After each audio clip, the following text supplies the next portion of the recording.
Are you looking for more out of your life? Do you need ideas on how to start new businesses and how to move forward in your own personal life? Well, guess what? You have come to the right radio show. At You Can Overcome Anything podcast show, you will learn and hear from many people from all walks of life who are sharing their challenges, their stories, the habits, and the mind shifts they had to overcome to become who they are today. On top, you will get a chance to connect and see how you can overcome anything by networking and learning about your next move through this radio show. I present to you our great speakers at You Can Overcome Anything podcast show with your host, Cesar Espino.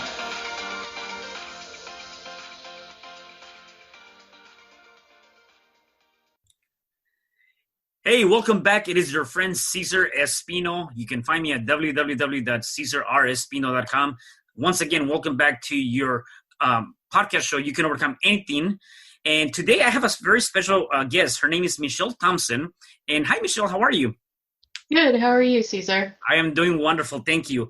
And for our listeners and viewers, I want to give them a little bit of background about who is Michelle Thompson. Okay. So after a life-altering stroke at the age of 36, Michelle had to start all over again. From a successful MBA in finance to a second grade IQ level. And it happened literally overnight. Since her stroke, she had to learn how to automate and outsource as much as possible. And everything that she's doing now in today's, life. Her mission is to help free people from all the unnecessary tasks and stop at not doing anything to help them become and get their freedom back, right? Michelle, that's amazing. Like, just even thinking about that, and for somebody to go through that level of a life-changing event, it must be very difficult. And so maybe let's take it back a little before that. When you were, before this happened, how was your life, right? How was that in terms of your MBA and your career? Yeah, I was very happy. I used to work at an insurance agent, and as an insurance agent, I actually ran their insurance department.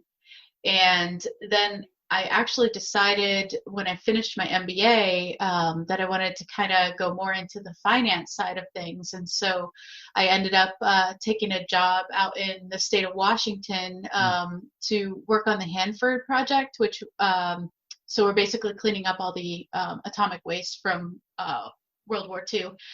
And it was a blast. I loved, so I was what they called a project controls engineer. And so it was my job to make sure that the crew was on schedule and under budget. And it was a dream job. I had, plenty of income coming in. I was doing well. And then things changed. Yeah. Before things changed for you, were you doing something that might have led to your stroke? Or, like a lot of times, and what I mean by that, some people, they find out that they have, maybe they're overweight because they're eating too much junk food. So then that creates ADCs or creates something. Was that the case for you, or was it something different? Yeah, so I have a genetic disorder that we didn't know about. So I was born with something called homozygous factor V. And what that means is I was lucky enough to get the gene from both my mom and my dad. Oh, wow. That means that my blood isn't like a normal human being. So my blood is probably 10 times thicker than a normal human being's. And so my body thinks that it constantly, so when you cut yourself and your body's trying to make a scab. Yep. Well, my body's constantly trying to make a scab inside of me because it thinks that it's cut. And so it constantly has these little blood clots just kind of floating around. And one of those blood clots actually shook loose and went up into my brainstem, and that's what caused it. Wow. And so so obviously that's the difficult part, right? You got it from both parents, and that's not the norm, right? I mean, obviously you were lucky enough to I guess get that, if you put it that way. Nevertheless, though, then you went through this very heroic, life-changing event, and you had the stroke, right? What happened in that moment, in terms of your life? I can only imagine, what you were going through. Yeah, I had no idea what was going on. I was at work, it was a normal day, and all of a sudden it was like somebody cut the computer screen in half, and Wow. I could only see half the computer screen. And I thought, what in the world? And so I turned my head, and the wall did the exact same thing. And so I said to my coworkers, I was like, hey guys, I can't see. And they're like, very funny, ha ha ha. And because we used to joke around a lot, we had Yeah. a great time. Yeah. And I was like, no, seriously, I really can't see. So they called the ambulance and Yeah. took me to the hospital, and they actually didn't even find it right away. They're like, Hmm. what in the world is going on? Because they had checked the brain, but they didn't check the brain stem. And Got it. so they sent me home, and they're like, well, just rest. And so the next morning I got up and I was like, well, I feel a little crappy, but I don't really have a reason not to go to work. So Yeah. I went to work and sat down at my computer, and it was like somebody had just taken an eraser and just erased all the information in my brain. It was just gone. I had no idea how to do my job. It was Wow. weird. Now, Yeah, and you didn't find out about this until the time that this took place, right? Prior to that, you didn't know that you had this. that's right. Yeah, I had no Right. idea. Yep. Okay. So how did that, obviously, and a lot of that you do now is automation and really working through that. So how did that change your life from just your daily life, right? I mean, like you said, you were happy, you had all these great things going on for yourself, and then all of a sudden this stroke came into play, your life shifted. So what were some of the things that you had to do to adjust to that? Yeah, so excuse me, I'm sorry. One of the I guess it was I got really lucky in Hmm. that the stroke didn't affect my motor skills. It affected my ability to do math and remember vocabulary, but the biggest thing that it did was the doctors explained it to me this way. They said if you think of your brain as a traffic grid, and Mm. there's a whole bunch of red lights and green lights and yellow lights, and so that's what keeps traffic flowing. Things then there's no collisions. Well, your brain no longer has the ability to have red lights or yellow lights. Mm. Everything is a green light, and so everything is constantly running into each other because it doesn't know to stop and filter anymore. And so for me, I lost the ability to keep track of things. Anything that had to do step by step or sequentially, Mm. forget it. um, but I also get distracted really easily, like even something as simple as the hum from a light. Okay. Um, Yeah. I could hear that and be mid sentence and then have no idea what I was talking about. Wow. Okay. So I had to figure out a way to remind myself of how to do things. And so I turned to automation because I knew I couldn't do it myself. There was no way that I was going to be able to remember, and it's a permanent thing. It's not going to come back. Yeah. And so I actually became really, really good at using like the Google Home Assistant. Mm. And so I laugh because that's like my personal caretaker now because Yeah. at 8 o'clock it reminds me to brush my teeth. At 12 o'clock it reminds me to drink water because I Yeah. forget. At 2 o'clock it reminds me to take my medicine. So literally throughout all the day. But something even as simple as if I'm cooking, I won't remember to turn the stove off, which is a big problem. Right. Yeah, definitely. Right. So I've learned that as soon as I turn the stove on, I say, "Hey Google, remind me in 10 minutes to turn the burner off." And I have to be careful because it'll go off because it's right Oh, there. okay. Yeah. Oh, Oh, there it is. You did. yep. Before I go, I'd like to know how satisfied I'm so sorry. No, you're good. Um, so it literally keeps track of of Right. everything for me. And so I took it, kind of to the extreme and just learned to automate everything. Yeah, yeah. So, And so, in terms of your recovery, like, I can only imagine that wasn't easy at all. How long was your recovery to kind of get to this point in your life where, like, okay, this is going to be my new, I have to accept this. This is going to be my new life. Now let's make it work. How long was that process before you got to that point? yeah, so that's a huge, that was a huge emotional roller coaster, more Got it. than it was physical for me. Because like I said, I got lucky. A lot of people, won't be able to walk or talk. And I did have trouble talking. I Yeah. slurred my speech, but it was something that we could fix. For me, it was, you went from, having an MBA and, relatively educated to second grader Mm, overnight. And, you can't get that back. And so for me, I refused to accept that. right. Um, I went to the doctor and I was 36 when it happened. So, I was like, Dr. Murphy, this is crazy. I can't give up. I've got to at least try. Right. And he's like, we'll try, but just so you know, don't get your hopes up. Yeah. Um, and, uh, and so we did, and I did make some progress. I don't stutter or slur anymore. If it's a really bad day, I do. Hmm. Um, and I don't really drag my leg too much Mm, anymore. But that took a good 6 months just to fix those two things. yeah. And then, the physical therapist said, "Hey, okay, we know it's not going to get better now. Instead of focusing on what's not getting better, let's focus on how do we um, how do we implement tools to help you live as normal as possible." And that's where it was actually my therapist that Mm, my physical therapist that said about getting the Google Home, and mm, there's all kinds of tracking things on my phone.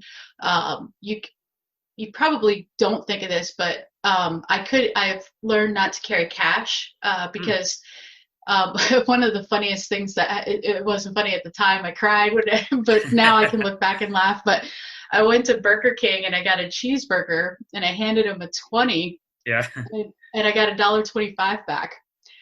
And I had no idea what was wrong. Yeah. I was like, wait a minute, this doesn't seem right, Yeah. but something's not right, but I can't tell you what's right. And I was so self-conscious about myself Yeah. that I wouldn't say, hey, wait, something's wrong, because I Right. couldn't tell them what was wrong. So simple things like learning to use a debit card and then Mm, having a transaction. And I still make crazy mistakes, but it's yeah. okay though, Right. because I found out now that I've accepted it and I relax, I make a whole lot less mistakes than Right. I did. Yeah, no, that's very powerful, and I want to point out a few things that you mentioned for those that are listening to us, and I love this what you just mentioned. Like, you're a huge inspiration. Just going through your journey and understanding, having a lot, and then kind of losing that over, and now reinventing yourself and creating yourself to become who you are now. It's amazing. And part of that, you mentioned a few things that I noted down. Number one is not giving up, right? Regardless of the situation, regardless of the circumstances, what you were facing, you didn't give up. You were continue to push forward. And that's like anything that we have in our lives. A lot of people tend to just give up too easy, and you didn't do that. The other thing is the fact that you wanted to focus on what can I do to make things better for me, right? Instead of focusing on the negativity and focusing on that and just being victimized of that, you're like, what can I do to focus on making this better for me, and what is available to me?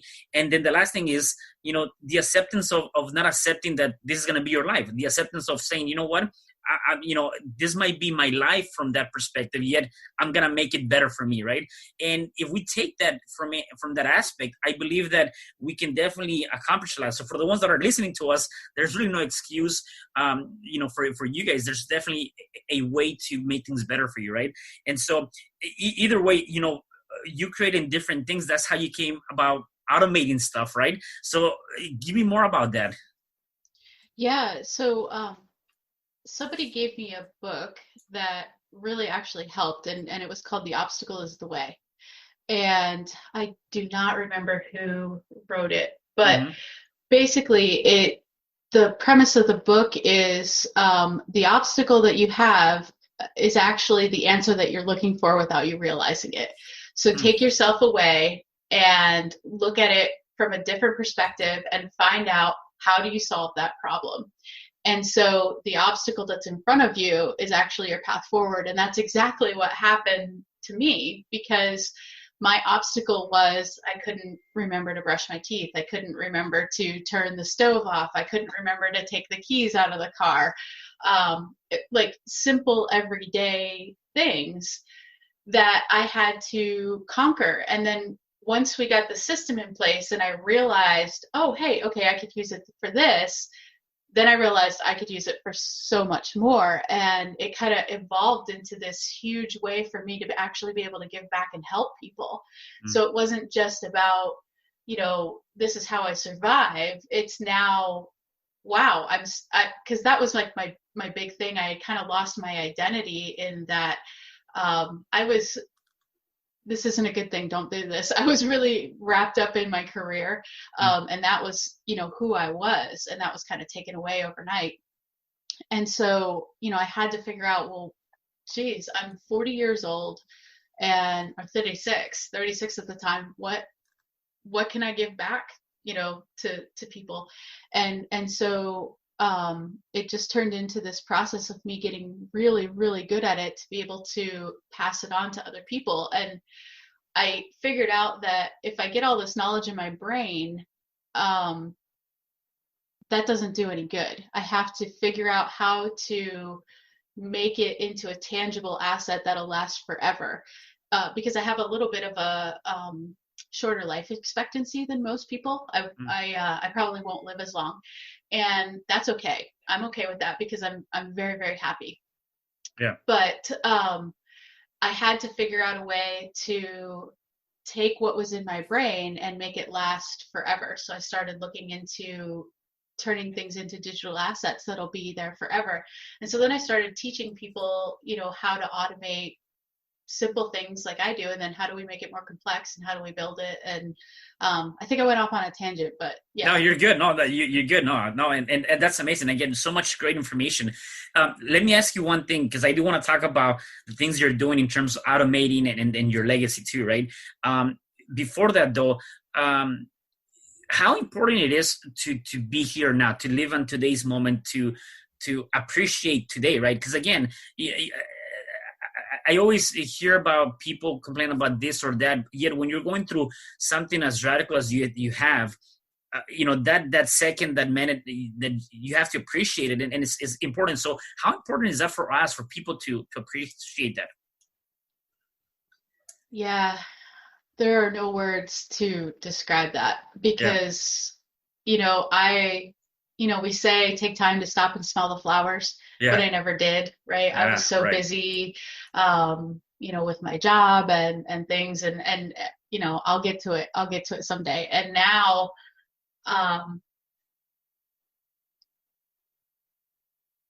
every day that I have is a gift. And so I don't feel guilty anymore if it's nice outside and I decide I'm going to go for a half-hour walk just because it's nice outside and it smells like spring. I enjoy my cup of coffee. I take time every morning and just sit down and I listen to a podcast every morning and I just sit there and I enjoy my coffee and I do that for an hour. Now I know most people don't have that luxury. I'm very lucky that I'm able to do that. But for me, every single thing is huge.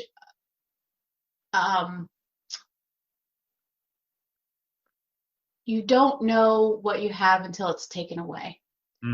And so I would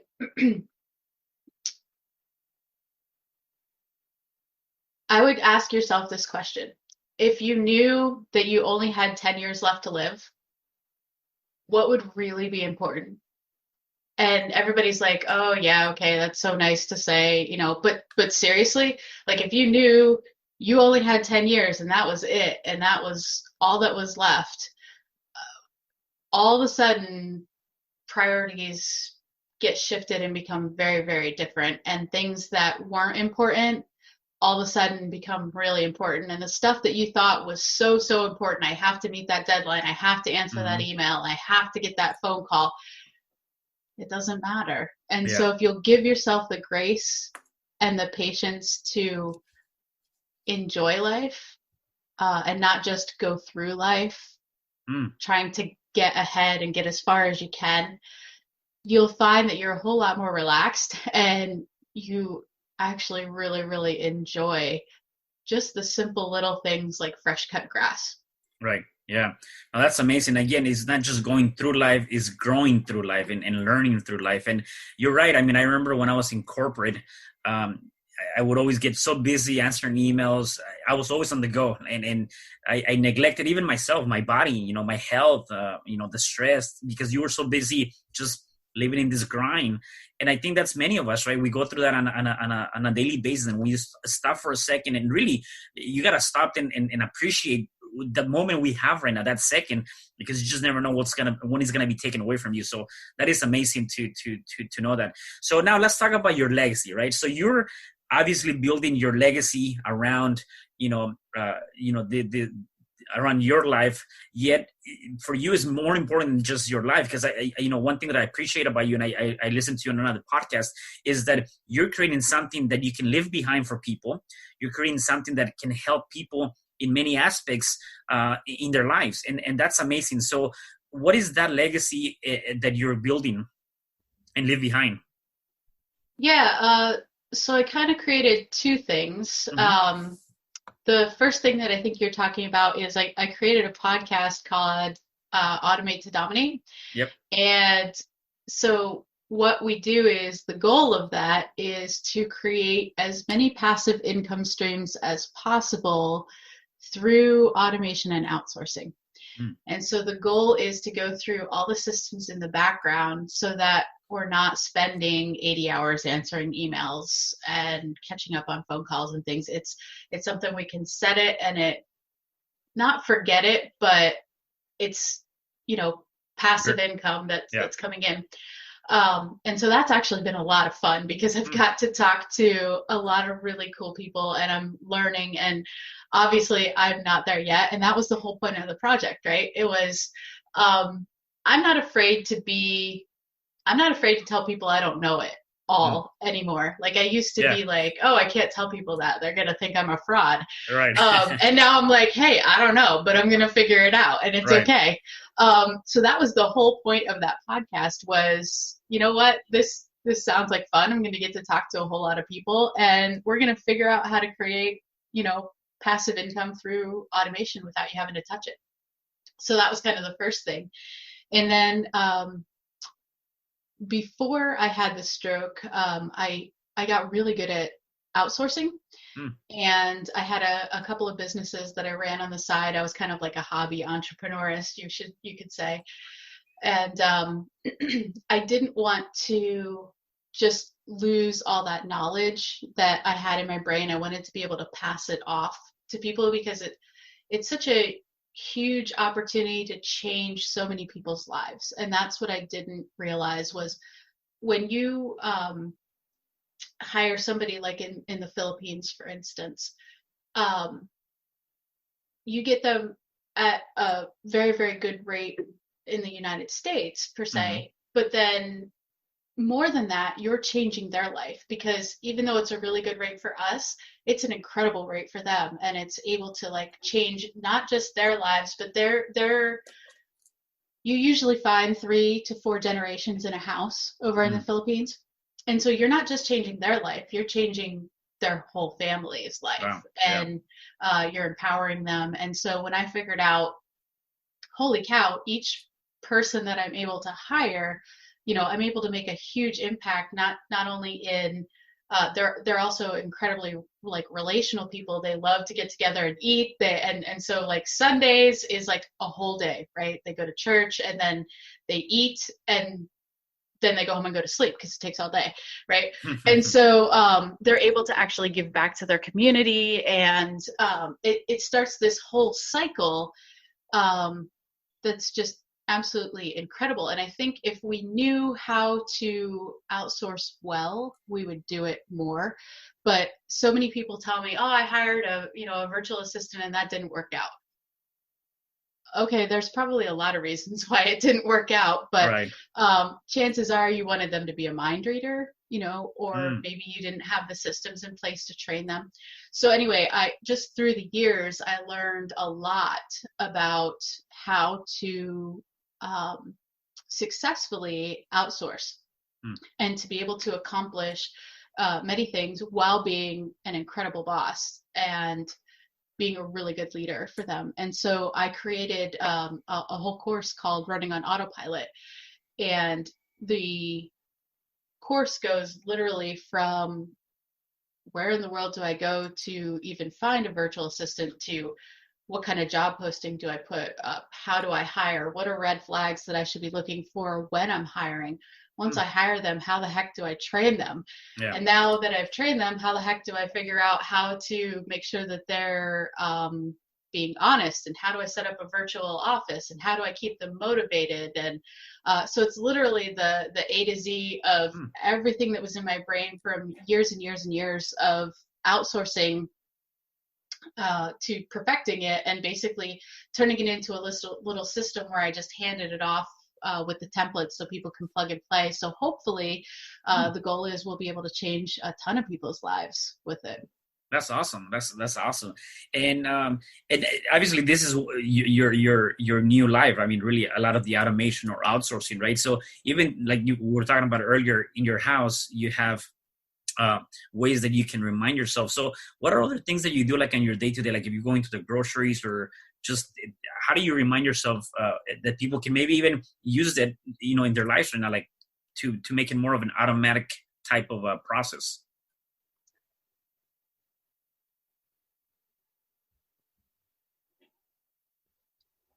When I go to the grocery store, as soon as I walk in Walmart, my phone pops up and says, oh, here's your grocery list.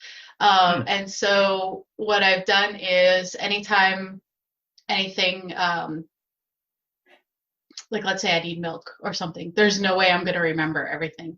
So rather than having to write it all down and keep track of it and then I lose my list or whatever, I just ask Google to remember it and they put it on my shopping list. And so then my phone is smart enough to know that I'm at Walmart. A little creepy, right? But yeah, it is. And then when I walk into Walmart, it dings and says, "Hey, here's your grocery list. Don't forget to get these things." So that's something really simple that you can do. I think automating chores was something that was super helpful for me because I know there was no way I could keep up with everything if I tried to do it all at once. I get about 2 to 3 good hours a day. And then that's it. My brain kind of goes to mush. And so I had to break everything down into little tiny tasks. So Monday we vacuum. Tuesday we dust everything. Wednesday is sheets day. So the bed sheets get done. Thursday, 1 week is deep cleaning the bathroom, and then Thursday the next week is deep cleaning the kitchen. And so I have them set up as reminders in my phone, and so it just pops up and shows me exactly what to do, and that way I don't ever have to worry the house is always clean because I've just taken 15 minutes every day and been able to do something, and then I'm able to stay on top of it. What are some other things that I do to automate things? There's like a ton. Yeah, and with that one, that's actually pretty awesome because it's not only just reminding you of the things you have to do, you're also building discipline, right? I mean, by putting that into that schedule and having a disciplined schedule, it actually, I would imagine it would free up more things for you to do because now you're not running with your head cut off, right? I mean, you actually have an idea of what you're going to be doing. So it actually helps you with your discipline. too. Yeah, and it keeps you super focused too. Mm. So many times we lose so much time because we're trying to multitask, thinking Right. we're going to get so much more done. And I've learned that I get way more done if I don't multitask. Right. I've learned to just be in the moment Mm. and do what I have to do and then move on and do something else. And I'm actually much more productive. Um, and that could be because I have a brain injury, but I would imagine it's probably good for others as well. Right. But even something as simple as, if I, like, for instance, my podcast, I automate as much as humanly possible with that. So I have, are you familiar with Zapier? I am, after I heard you talk about it, so I need to look into that for sure. Okay, yeah. So Zapier is awesome. So my goal is to basically be like Huckleberry Finn and pass off as much work as humanly possible and make somebody else paint the fence. Yep. And so I have, when I record an episode, it will automatically, Zapier will send it to a company called Sonics AI, and then Sonics will transcribe it. And then once it's done transcribing, there's another Zap that sends it into a Google Drive folder where my virtual assistant goes in and knows it's there, and he's able to take it and then proofread it, upload it into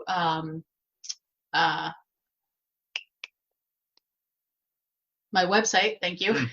Yeah. And also put the video on YouTube, and then also upload the actual episode into Libsyn, which is my hosting platform. So I've created a process and tools where I literally just have to sit here and talk, and then at the end of the day it's all done, because there's a system where it just goes boom, boom, boom, boom, boom, and it just gets passed right down the trail. So really all you're doing is just doing you're doing the podcast, the recording, and after that it's all pretty much automated, right, from that perspective. And yeah, I was looking into that. I'm like, that's amazing. I need to do that, because there's a lot that goes with it behind the scenes, right? And so yeah, podcasting can be a lot of work. People don't realize it. They think you just get in front of a mic and talk. No, it's a lot of work. And so I myself, I'm going to be looking at those things that you mentioned last time that can help me with my podcast. Yet that's the same thing with anything, though, right? Anything that we do, right? You can do that with, if you're, you have, if you're like a realtor agent or anything that where you're dealing with a lot of people and you have to send out a massive amount of emails, you can do that through different platforms, right? You want to give us more of those tips? Yeah. So I think probably the greatest way I learned this was a book called Work the System by Sam Carpenter. And what it does is basically, if you could take your MBA and shove it in a book, that's basically what Sam did. What he does is he teaches you to look at the world through systems. He said every single thing you do is nothing more than a system and a whole bunch of tasks. And if you can break it down on the task level and then figure out, if you got hit by a Mack truck tomorrow, how does that task still get done? And if you can break it down into that simplest level and then slowly just start handing it off and figuring out, okay, is there a piece of software that can do this, or do I need another human to do this? But at its core, like, you look at, like, okay, let's take real estate agents, prospecting, right? Mm-hmm. So some of it's automated, right? They can put things in an MLS and it sends out, but what about all the follow-up? And then there's all the phone calls, and how about the scheduling to book the appointments? And, it's just this time-sucking not amount of work that doesn't necessarily bring in any revenue. What brings in revenue is you being with a client, showing them a house, right? Right. But yet we need to do that to be able to get the client to the house. Mm-hmm. So enable to be able to like break that down at its most granular level. So we set up some type of lead magnet that's going to attract people right? And typically we put that out there for free, and we have our VA going into, groups and on LinkedIn and Facebook and doing the networking side for us. And if we're even smarter, we'll set it up ahead of time and put it all in a company called Social Bee. So we really only have to do it once, and then it goes out literally, every day for a whole month because we've pre-scheduled it. But then in addition to that, don't check your email. Have your VA check your email, go through it all, summarize, send it to you, and then you get on and record audio. Don't type, record audio and tell them, hey, I want you to respond, this way, do this, do this, do this. They go through and respond to all your emails. So now instead of your email taking you 4 hours a day, it took you 15 minutes maybe, and you were able to get your personal touch to every single person. Then instead of trying to, I'm jumping around a little bit, but I'll try and make it connect. Instead of going back and forth with your clients trying to schedule, use something like Calendly or Schedule Once. And don't you set it up, have your VA set it up, and have your VA, when they're emailing the answer, already give them what the client's going to ask for next, right? So anticipate, okay, here are the answers about the house. If you'd like to look at the house, here's the link to schedule to view the house. And it's already in there. They click on the link and find out what times. It sends them an invitation. It sends them 3 follow-up emails. You don't have to do any of the reminders, and you just show up. And then after, you can, fire off a text to your VA or, whoever, and say, hey, followed up, can you put them in the follow-up sequence? And then they get, 7 drip emails to stay top of mind.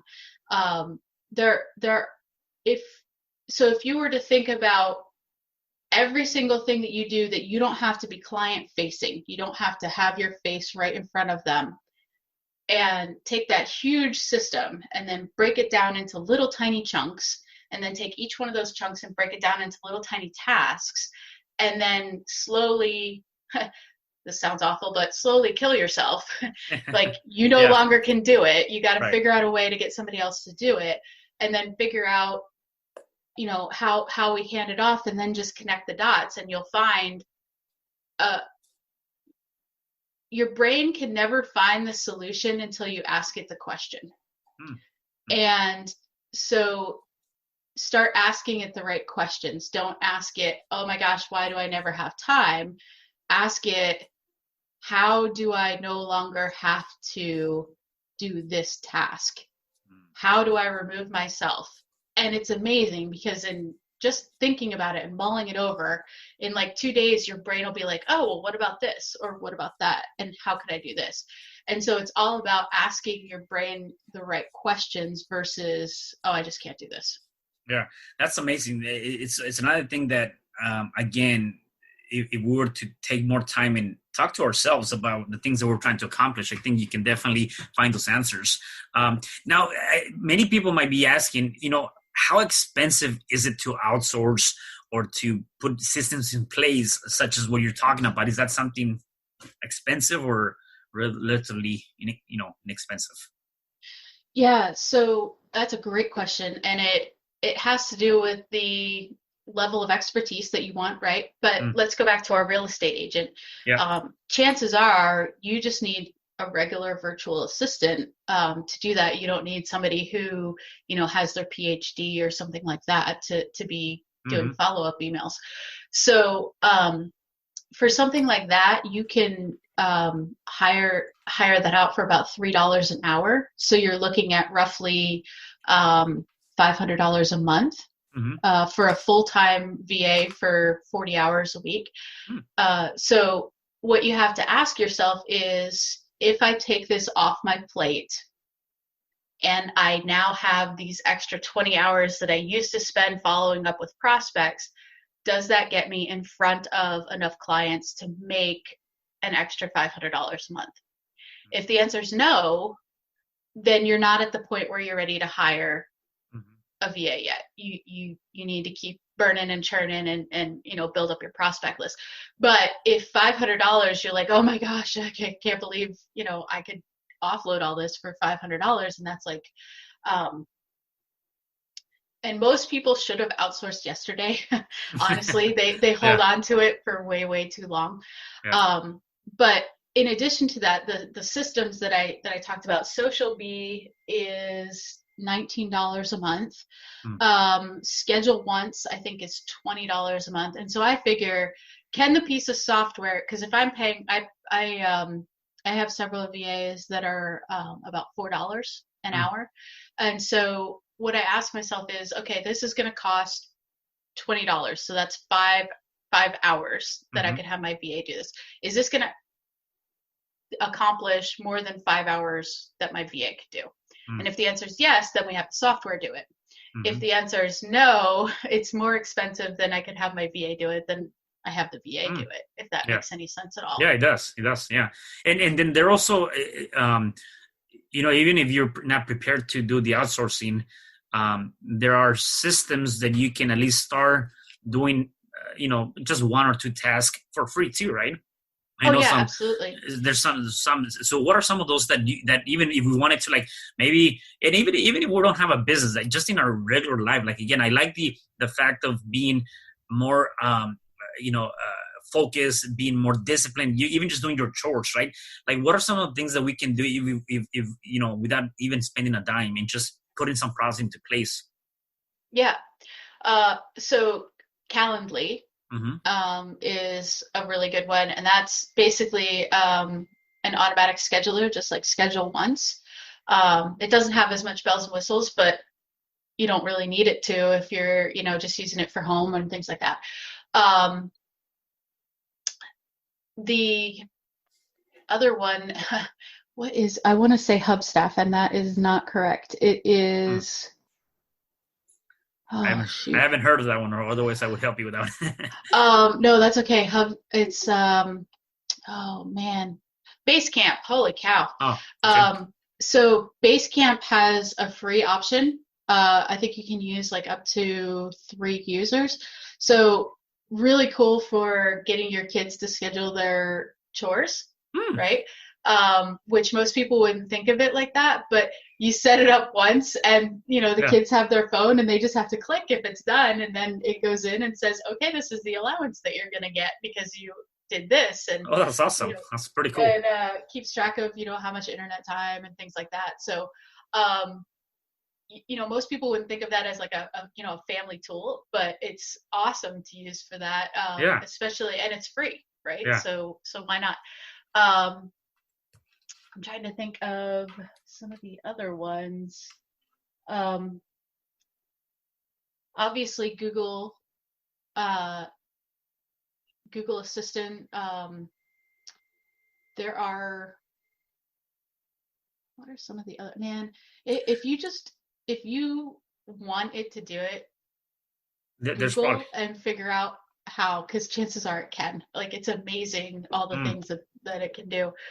Trying to think of home. I'm much more better in the business world. That's good. So what are some of the things on the business that we can probably look at that might be relatively inexpensive or free, and then as you have more revenue you can scale up? Yeah, absolutely. So again, Calendly. I would use definitely Basecamp. If you don't like Basecamp, you can use Trello. They're like cards or whatever. Keeps things nice and organized. Zapier is a huge one. There are so many things that connect things. Like, for instance, let's say you had a Google form that was out there that was capturing leads for you. You can create a Zap that will put it into a Google Sheet automatically. And so you never have to transcribe it. You never have to do any of the manual. And then from that sheet, you can actually dump it into your CRM system. And there's, I believe there are some free CRM systems. Off the top of my head, I can't really think of. I know there are, though. I think Salesforce has a dumbed down version that you can use for free. But anyway, you could set up another Zap that'll take that lead and dump it right into your CRM. And then your CRM would trigger a whole system. So literally from the time they got that form, like they entered in the type thing, it goes through the internet world and it fires off an email saying, hi, thank you very much.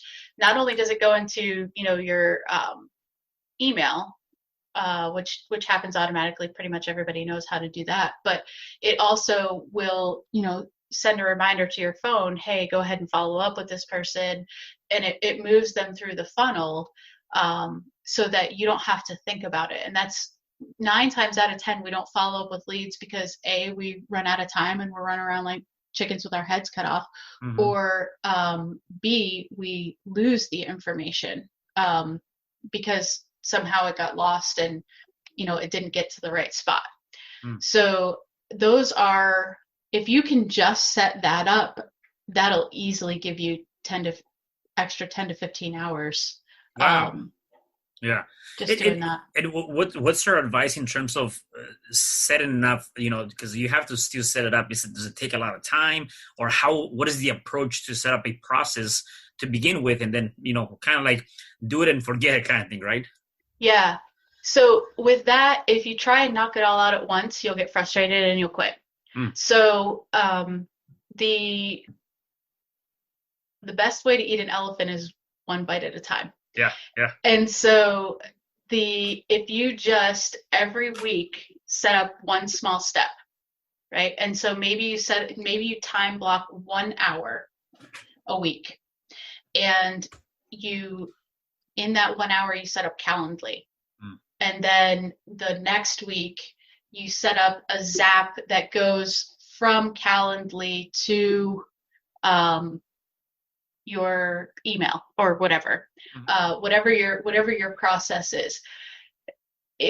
And what happens is it becomes addicting because you end up freeing up some time that you didn't have. And so now, because you took that 1 hour, you've freed up 2 hours.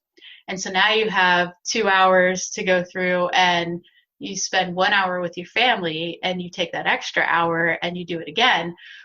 Well, now we've created 3 hours.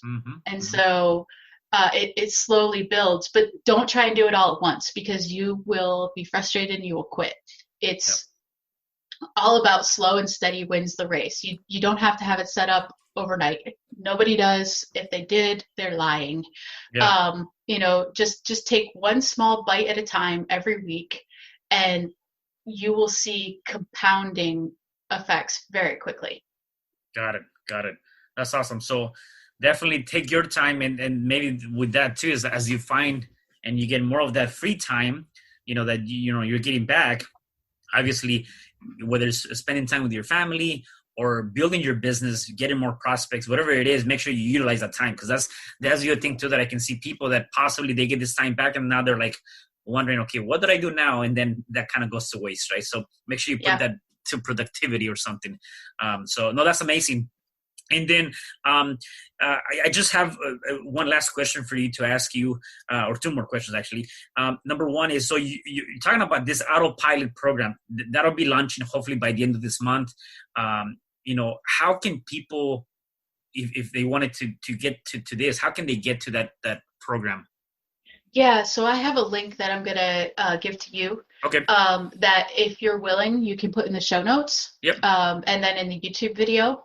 Okay. And that link will take them right there. Okay. So if they wanted to find out information about that. Awesome. And the last question I have for you is, obviously you've endured a lot and you've gone through a lot and you've learned a lot and you've done a lot of great things for yourself. What would be one advice that you can give our listeners as they're going through their own journey, their own struggles in being able to possibly overcome anything in their life? I think the biggest thing would be to have patience with yourself. I think so many times we want it fixed yesterday. We live in the microwave world, right? Where you can, throw the soup in for 30 seconds and it's hot and we take a pill and that fixes it. And sometimes it takes work, and sometimes we need to have grace for ourselves. A lot of times we're much harder on ourselves than we are on other people.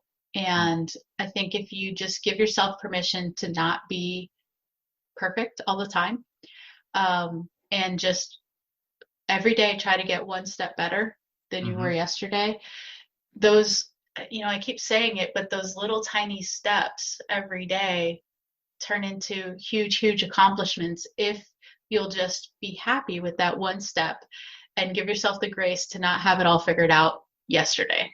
Right. Yeah, that's amazing. No, that's awesome. And where can people find you if people wanted to connect with you? Yeah, so there's a couple of places. I'm usually on Facebook quite a bit, so you can find me there. It's Michelle Thompson. And then also, actually, you can't find me there. I have my profile hidden. Okay, so facebook.com/awesome outsourcing. Okay. All one word. You'll find the page, and then if you hit message from there, it goes directly to my personal messages. Yeah. And then also awesomeoutsourcing.com.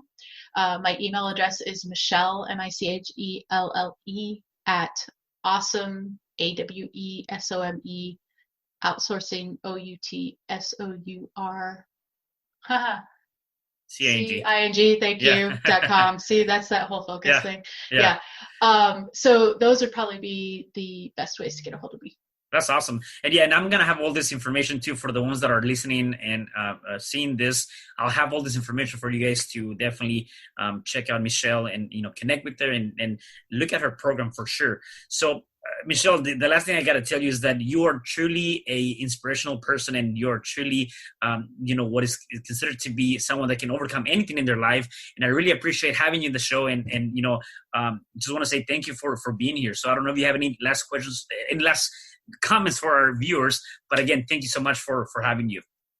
Well, thank you for having me. It's been a pleasure, and hopefully I provided some value. I feel like I jumped all around today, so I'm sorry if it wasn't very sequential. No, actually, I got a lot of great notes, and I'm sure our listeners are going to do the same thing. And I love the whole aspect of outsourcing. Definitely, I know I need to do that in my business, and people that are listening to us, they need to probably also do that too. So thank you so much for being here. Oh, thank you, Cesar. Have a great day. Yeah, thank you. And for the rest of you guys, thank you for watching. Please do me a favor. Make sure that you go to Spreaker.com, Apple Podcast, YouTube. Like us, share the video. Coming to this episode, please make some comments. We want to hear your feedback. And we definitely want to see you at the next episode at You Can Overcome Anything podcast show. Have a great day. Thank you. Hi, I'm Cesar Espino, real estate investor, business coach, and consultant, and author of the book, You Can Overcome Anything, Even When the World Says No. My number is 424-501-6046. In my book, I talk about making the necessary changes to shift your mind for prosperity and certainty. Pick up your copy at Amazon. I also love helping families with their real estate and can purchase your house fast and all cash. Follow me on Instagram, Facebook, and LinkedIn. My number is 424-501-6046. Thank you for having me today. I am so glad you tuned in to this podcast. You can find me at Spreaker.com, where you can like and subscribe. And to learn more about myself and my services, you can find me at www.cesarrespino.com, or you can also find me at Facebook under Cesar R. Espino. Once again, thanks for joining me. I am looking forward to having you at the next episode, and know that you truly can overcome anything.